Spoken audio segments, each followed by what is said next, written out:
Afternoon میں خوش آمدید. خبر آپ کو دیں 26ویں یعنی ترمیم کا معاملہ شہر اقتدار میں مولانا فضل الرحمان کا گھر پھر سیاسی سرگرمیوں کا مرکز. سیاسی رہنماؤں کی مولانا فضل الرحمان سے ملاقاتوں کا سلسلہ جاری ہے. Chairman Peoples Party Bilawal Bhutto نے رات گئے مولانا فضل الرحمان کی رہائش گاہ پہنچے. بلاول بھٹو اور مولانا فضل الرحمان کے درمیان ملک کی سیاسی صورتحال پر بات چیت ہوئی. ملاقات میں مجوزہ 26ویں یعنی ترمیم کے حوالے سے تبادلہ خیال کیا گیا. 1 گھنٹے سے جاری رہنے والی ملاقات میں بلاول بھٹو کے ہمراہ سید نوید قمر، مرتضی وہاب اور جمیل سمرو موجود تھے. مولانا فضل الرحمان کے ہمراہ مولانا لطف الرحمان، اسد محمود اور کامران مرتضی موجود تھے. اس سے پہلے پی ٹی آئی کے وفد کی مولانا فضل الرحمان سے ملاقات ہوئی. ملاقات کے دوران حکومتی وفد بھی مولانا کے گھر پہنچا. حکومتی وفد میں نائب وزیر اعظم اسحاق ڈار اور پی پی رہنما نوید قمر شامل تھے. پی ٹی آئی کے وفد میں بیرسٹر علی ظفر، سلمان اکرم راجہ اور صاحبزادہ حامد رضا شریک تھے.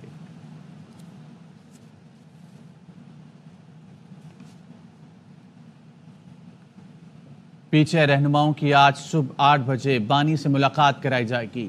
پی ٹی آئی کا 5 رکنی وفد بانی سے ڈیالہ جیل میں ملاقات کرے گا. ذرائع کے مطابق وفد میں علی ظفر، بیرسٹر گوہر اور حامد رضا شامل ہوں گے. اسد قیصر اور سلمان اکرم راجہ بھی وفد کا حصہ ہوں گے. پی ٹی آئی رہنماؤں نے بانی سے مسودے پر رہنمائی کے لیے ملنے کی درخواست کی تھی. مولانا فضل الرحمان کی رہائش گاہ پر معاملہ حکومتی وفد کے سامنے رکھا گیا تھا.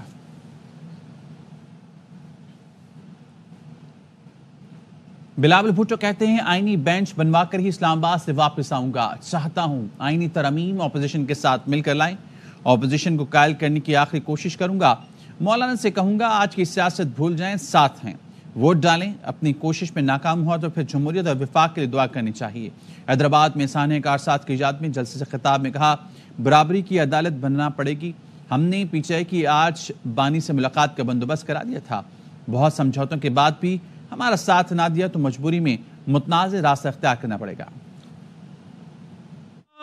آپ کو ہمارا مطالبہ ماننا پڑے گا. وفاقی آئینی جو عدالت ہوگا اس میں برابری کا نمائندگی ہوگا. انہوں نے کہا کہ عدالت نہیں ہوگا، بینچ ہوگا. میں نے کہا چلے بینچ بنائے. مطالبہ تھا کہ جسٹس فائز عیسیٰ نہیں رہ سکتا تو جسٹس فائز عیسیٰ بھی نہیں رہے گا. مگر یہ آئین سازی میں اکیلا نہیں کرنا چاہ رہا ہوں. میں یہ آئین سازی مولانا فضل الرحمان صاحب اور تمام سیاسی جماعتیں جو اس پارلیمان میں بیٹھے ہیں ان کے ساتھ ہی کام کرنا چاہ رہا ہوں. ان کا مطالبہ تھا تحریک انصاف والوں کے اجازت دیا جائے، وہ قیدی نمبر جو بھی ہے اس سے ملنے کی اجازت دیا جائے. اس ملاقات کا بھی آج ہم نے بندوبست کیا تھا. آج رات بھی واپس جاؤں گا اسلام آباد اور میں مولانا فضل الرحمان صاحب ایک آخری درخواست کروں گا. آئے ہمارے ساتھ آئے اور کل پرسوں اس ووٹ پہ آپ اپنا ووٹ ڈالے. میں جب اسلام آباد سے واپس آتا ہوں تو آئینی بینچ اور صوبائی بینچ بنا کے واپس آؤں گا. اگر میرا یہ کوشش ناکام رہتا ہے تو ہم سب کو پھر پاکستان کی جمہوریت کے لیے دعا مانگنا چاہیے. اگر اپوزیشن آج بھی ہمارے ساتھ نہیں دے سکتے ہیں تو میں مجبور ہوں گا، مجبوراً مسلم لیگ نواز اور ان کے ایکسٹرا ممبرز کے ساتھ مل کے بروٹ اکثریت پہ قانون سازی، آئین سازی کرنا پڑوں گا. جو متنازع راستہ ہے اسی راستہ پہ چلنا پڑے گا. اب ہم مزید انتظار نہیں کر سکتے. جو پاکستان پیپلز پارٹی کا آئین سازی کے حوالے سے ڈرافٹ ہے، میں خود وہ ڈرافٹ نیشنل اسمبلی میں پیش کروں گا. اس آئین سازی کا پروسیس کو مکمل کروں نہ کر سکا تو میں حکومت کی 2/3 اکثریت کے ساتھ مل کے یہ کام کر کے دکھاؤں گا. پارلیمانی کمیٹی نے آئینی ترمیم کے مسودے کی متفقہ منظوری دے دی. نون لیگی رہنما سینیٹر عرفان صدیقی نے بتایا کسی پارٹی کی طرف سے کوئی اختلاف نہیں آیا.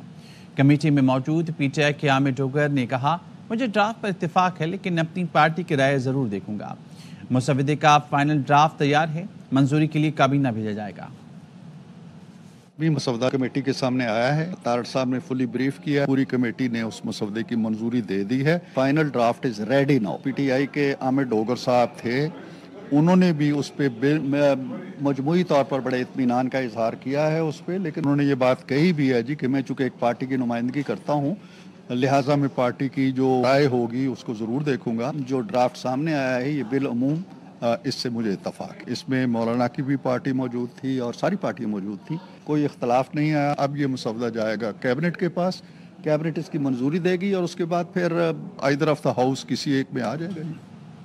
آئینی ترمیم پر بانی سے ملاقات کے بعد فائنل فیصلہ ہوگا۔ Chairman P T I barrister Gohar کہتے ہیں حکومت کی جانب سے پہلی بار ڈرافٹ ملا ہے جو عامر ڈوگر کو پارلیمان کی خصوصی کمیٹی میں دیا گیا۔ ہمارے اختلافات ہیں، نہیں چاہتے کسی صورت ایسی ترمیم ہو۔ ملاقات ہوگی تو اس کے بعد ہوگی اور ہماری فائنل ڈسکشن یہ آج پہلی مرتبہ ہے کہ ہمارے پاس ایسا ڈرافٹ ہے کہ یہ کہتا ہے یہ فائنل ہے۔ ہمارے پاس تو وہ ڈرافٹ آ گیا ہے جو ہمارے نمائندے عامر ڈوگر صاحب کو انہوں نے اسمبلی میں اس میں دیا، کمیٹی میں دیا۔ ہمارے اختلافات تو ہیں obviously، ہم تو نہیں چاہتے کہ کوئی سی صورت میں امینڈمنٹ ہو۔ مولانا صاحب جس طریقے سے چل رہے ہیں ہم ان کے ساتھ کمیٹڈ ہیں، لیکن ہم اس کا مطلب یہ نہیں ہوا کہ ہم نے سارا کچھ ایگری کر دیا سو فار، اور یا یہ کہ جی ہم بل پہ ووٹ دیں گے۔ ہم نے ان کو یہ کہا تھا کہ یار کچھ تو دے دے کہ یہ ڈرافٹ۔ اس سے پہلے خورشید شاہ نے بھی اعلان کیا کہ پارلیمنٹ کی خصوصی کمیٹی نے آئینی ترمیم کا مسودہ منظور کر لیا ہے۔ یہ بھی دعویٰ کیا اجلاس میں تمام پارلیمانی پارٹیوں کی نمائندگی تھی اور مسودہ متفقہ طور پر منظور کیا گیا۔ کمیٹی نے اس بل کو جو آج پیش کیا گیا اس کو یونانیمسلی ایکسیپٹ کیا اور اس کے ساتھ اوورسیز پاکستان کی پوائنٹ تھی اس کے لیے ریکمینڈ کیا یونانیمسلی کہ کل کیبنٹ میں اس کو لیا جائے، ان کو حق دیا جائے الیکشن لڑنے کا۔ جب کامیاب ہو جائے 3 مہینے تک ان کو سٹیزن شپ ہے دوسرے ملک کی، اس کو چھوڑے۔ کیبنٹ نے اگر ایکسیپٹ کیا تو وہ ہو جائے، آج پیش ہو جائے گا، کیبنٹ پاس کرے گی اس کے بعد۔ الیکشن کمشنر پاکستان نے وضاحت مانگی تھی سپریم کورٹ سے، دوسری وضاحت جو ہے وہ سپریم کورٹ نے جاری کر دیا ہے، اس میں کہا ہے کہ جو پہلے 12 جولائی والا فیصلہ تھا اس کے مطابق نشستیں اعلان کریں۔ مجھے کوئی انفارمیشن نہیں، اس کمیٹی میں ڈسکس کریں۔ نمبرز کی کمی، اتفاق رائے کی کوشش یا معاملہ کچھ اور؟ آئینی ترمیم کی منظوری حکومت کے لیے درد سر بن گئی۔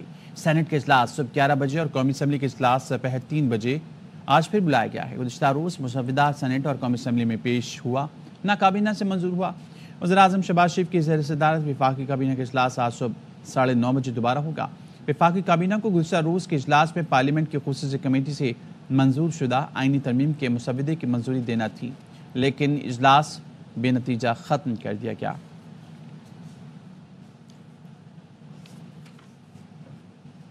رہنما پی ٹی آئی علی ظفر کہتے ہیں بانی پی ٹی آئی سے ملاقات کرانے کے لیے حکومت سے درخواست کی تھی، بانی پی ٹی آئی سے ملاقات کے بغیر معاملات آگے بڑھ نہیں سکتے۔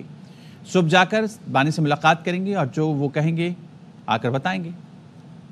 اڈیالہ جیل میں اس میں بیرسٹر گوہر صاحب ہیں، میں ہوں، اسد کیسر صاحب ہیں، عثمان راجہ صاحب ہیں اور حامد رضا صاحب۔ حکومت ہے ان سے ریکویسٹ کی گئی تھی کہ اس کے بغیر تو آگے معاملہ چل نہیں سکتا، تو انہوں نے صبح کی ریکویسٹ کی ہوئی ہے، ابھی اجازت کا سب پتہ چلا ہے کہ اجازت دے دی ہے انہوں نے، تو اب ہم انشاءاللہ صبح جائیں گے اور جو خان صاحب کہیں گے صبح آ کے پھر چیف جسٹس کی تقرری خصوصی پارلیمانی کمیٹی بند کمرے میں کرے گی۔ پارلیمان کی خصوصی کمیٹی میں منظور کیے گئے مسودے کی تفصیل سامنے آ گئی۔ 26ویں ترمیم کے مسودے میں 26 نکات شامل ہیں۔ آئینی معاملات کے لیے سپریم کورٹ کے کم سے کم 5 ججز پر مشتمل آئینی بینچ بنایا جائے گا۔ مخصوص نشستوں پر معطل اراکین کو بحال کر دیا جائے۔ قانونی ٹیم کی الیکشن کمیشن کو تجویز۔ اسلام آباد میں مشاورتی اجلاس کے دوران قانونی ٹیم نے الیکشن کمیشن کو الیکشن ایکٹ پر عمل کرنے کی حتمی تجویز دے دی۔ قانونی ٹیم نے واضح کیا پارلیمنٹ کے منظور کردہ قوانین پر عمل درآمد ہر ادارے پر لازم ہے۔ الیکشن ایکٹ میں ترمیم کے بعد سپریم کورٹ کا حکم غیر مؤثر ہو جاتا ہے۔ الیکشن کمیشن نے مشاورت جاری رکھنے کا فیصلہ کرتے ہوئے اجلاس ختم کر دیا۔ ذرائع نے دعویٰ کیا ہے مخصوص نشستوں کے الاٹمنٹ سے متعلق اے سی پی جلد فیصلہ کرے گا۔ پارلیمنٹ کی قانون سازی کو سپریم کورٹ فیصلوں پر برتری ہے۔ سپریم کورٹ نے خود کہا تھا کہ قانون سازی کو عدالتی فیصلوں پر فوقیت حاصل ہے۔ عدالت یہ بھی کہہ چکی ہے عدالتی فیصلوں اور قانون سازی میں پارلیمان کی قانون سازی کو مانا جائے۔ اسمبلیاں اور سینٹ ابھی نامکمل ہیں۔ الیکشن کمیشن نے اپنا آئینی اختیار استعمال کر کے نامکمل ہاؤس کو مکمل کرنا ہے۔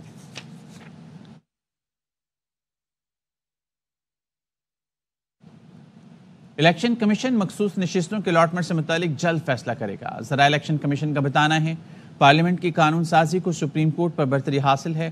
سپریم کورٹ خود کہہ چکی قانون سازی کو عدالتی فیصلوں پر فوقیت حاصل ہے۔ عدالت پر بھی یہ کہہ چکی عدالتی فیصلوں اور قانون سازی میں پارلیمان کی قانون سازی کو مانا جائے۔ الیکشن کمیشن آئینی ادارہ ہے، آئین کے مطابق اپنا کام کرتا رہے گا۔ مخصوص نشستوں کی الاٹمنٹ کا معاملہ الیکشن کمیشن نے ہی حل کرنا ہے۔ صوبائی اسمبلیاں، قومی اسمبلیاں اور سینٹ ابھی نامکمل ہیں۔ الیکشن کمیشن نے ہی اپنا آئینی اختیار استعمال کر کے نامکمل ہاؤس کو مکمل کرنا ہے۔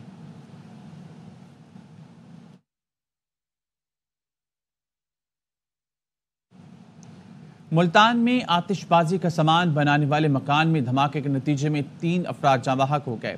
ریسکیو کام کے مطابق واقعہ دلی گیٹ آغا پورا میں پیش آیا، جہاں ملبے تلے دب کر 9 افراد زخمی ہوئے۔ ریسکیو عملے نے بروقت پہنچ کر 5 افراد کو ملبے سے نکال لیا۔ ریسکیو آپریشن جاری ہے۔ آتش گیر مواد میں مسلسل دھماکے ہونے کی وجہ سے ریسکیو آپریشن میں دشواری کا سامنا ہے۔ مقامی افراد کے مطابق گھر میں آتش بازی کا سامان بنایا جا رہا تھا۔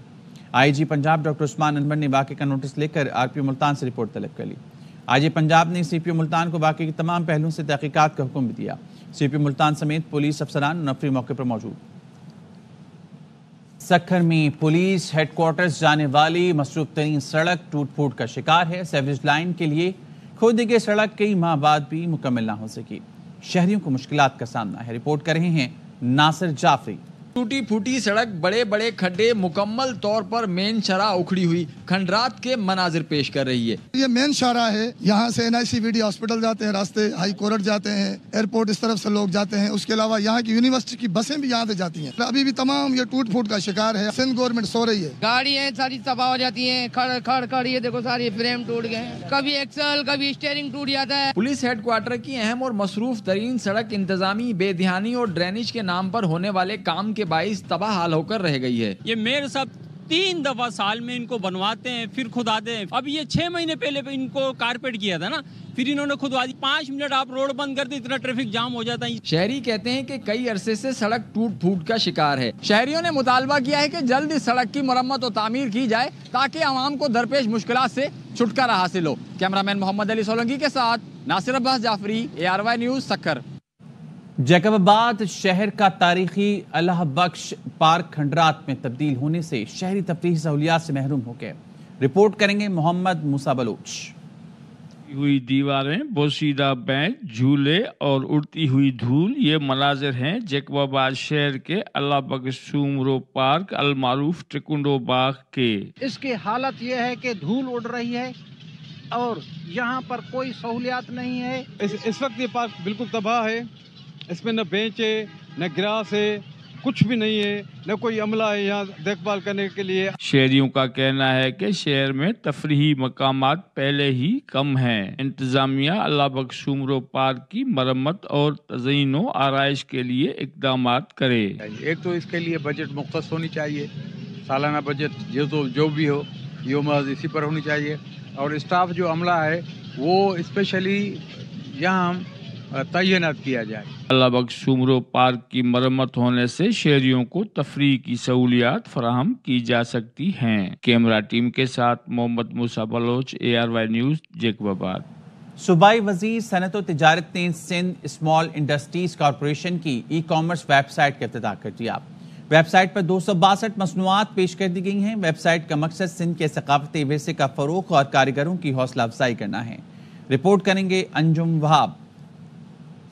سندھ اسمال انڈسٹریز کارپوریشن کے ہنر مندوں کے لیے پلیٹ فارم مہیا۔ صوبائی وزیر تجارت نے e commerce website launch کر دی۔ صوبائی وزیر برائے صنعت و تجارت سندھ جام اکرام اللہ دھاریجو بولے کہ کراچی پر توجہ نہ دینے کی بات غلط ہے۔ ہب روڈ پر نیا انڈسٹریل زون آ رہا ہے۔ DHA کا انڈسٹریل زون ملیر میں بنے گا۔ آنے والے وقت میں کراچی کے انڈسٹریل زون سب سے بہتر ہوں گے۔ 3-4 سال میں آپ دیکھیں گے کہ یہاں کے اسپیشلی کراچی سندھ کے انڈسٹریل زونز نہ صرف سب سے بہتر ہوں گے، اور آپ دیکھیں گے کہ انفراسٹرکچر پہ بھی جو ہم توجہ دے رہے ہیں، اور آپ دیکھیں گے آپ فرق محسوس کریں گے دوسرے صوبوں سے۔ Director IT Sindh small industries corporation Salman Khalid نے کہا کہ ای کامرس کے ذریعے چھوٹی صنعتوں کو بھی فروغ ملے گا۔ سندھ کی مصنوعات آن لائن بھی خریدی جا سکیں گی۔ ہمارے جو سندھ کے آرٹیزنس ہیں ہم اس کو پروموٹ کرنا ہے، ان کو وہ پلیٹ فارم پرووائڈ کرنا ہے تاکہ وہ گلوبلی بھی اپنے چیزوں کو سیل کر سکیں۔ ویب سائٹ پر 262 مصنوعات پیش کر دی گئی ہیں۔ آئندہ ماہ تک 1000 مصنوعات پیش کرنے کا ٹارگٹ رکھا گیا ہے۔ کیمرامین ذیشان مرغوب کے ساتھ انجم وہاب، ARY نیوز، کراچی۔ موسم کی بات کریں گے۔ ملک کے بیشتر علاقوں میں آج موسم گرم اور خشک رہے گا۔ محکمہ موسمیات کے مطابق کراچی، کوئٹہ، لاہور، اسلام آباد، پشاور سمیت بیشتر اضلاع میں کہیں موسم گرم کہیں خشک رہے گا۔ کشمیر، گلگت بلتستان میں دن میں موسم خشک، رات میں سرد رہے گا۔